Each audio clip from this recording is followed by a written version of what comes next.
Her words cut cleaner than any blade. The laughter around the table clinked like broken glass. I didn't answer. I only placed my fork down, folded my napkin, and let silence be my reply.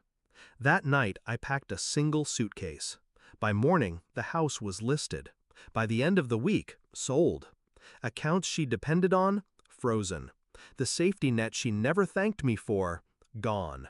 I vanished without a word. You'd think I'd cry, rage, plead.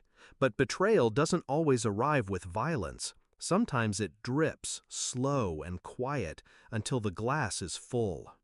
Growing up, I was the dutiful one, the glue, the problem solver. When Dad left, I became her shadow. Paid bills, handled paperwork, cooked dinners. She joked to friends, "She's more like my little husband than my daughter." It was meant to be funny. It wasn't. My sister? She was the adored one.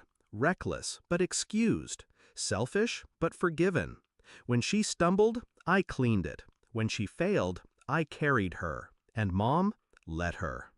All I ever wanted was a place at the table that wasn't conditional. I noticed it years ago, her smile tightening when I succeeded. When I bought the house, she called it, "too much for you." When I got promoted, she said, "don't get arrogant." Still, I thought she loved me, until her birthday. Wine glass raised, that smile, sharp, cruel. The best gift? You leaving my life. The table roared. My sister laughed the loudest.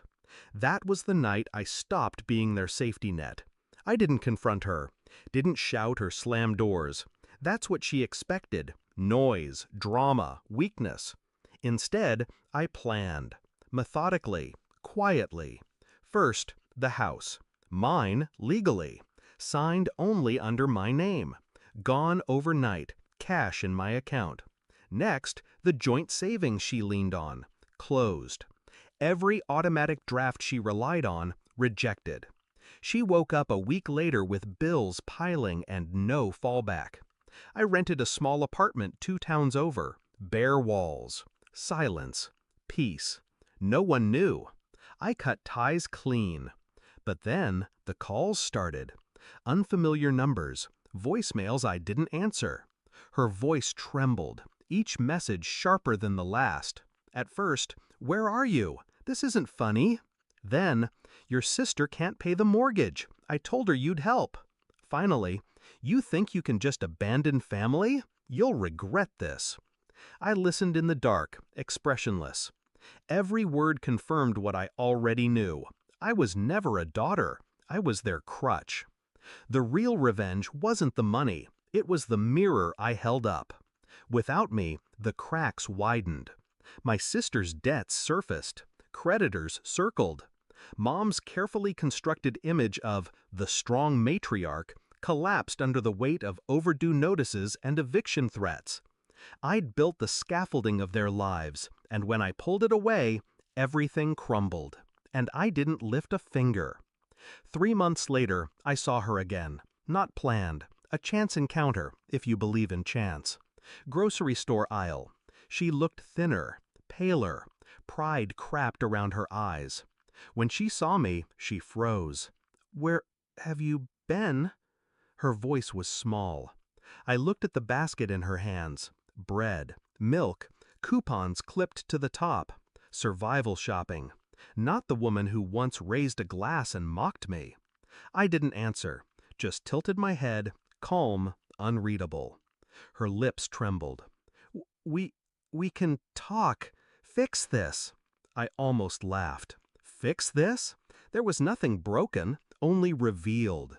I stepped past her. No anger, no words. Just the quiet power of someone who doesn't need to explain. That night, I poured myself a drink, alone, peaceful.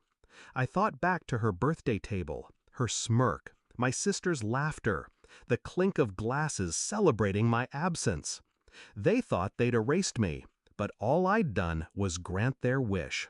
I left, and with me went the roof over their heads, the money in their accounts, the silent work that kept their world turning. The beauty of revenge is not destruction, it's absence. letting someone choke on the void they created. She wanted me gone, so I granted her the best gift she ever asked for, and I never looked back.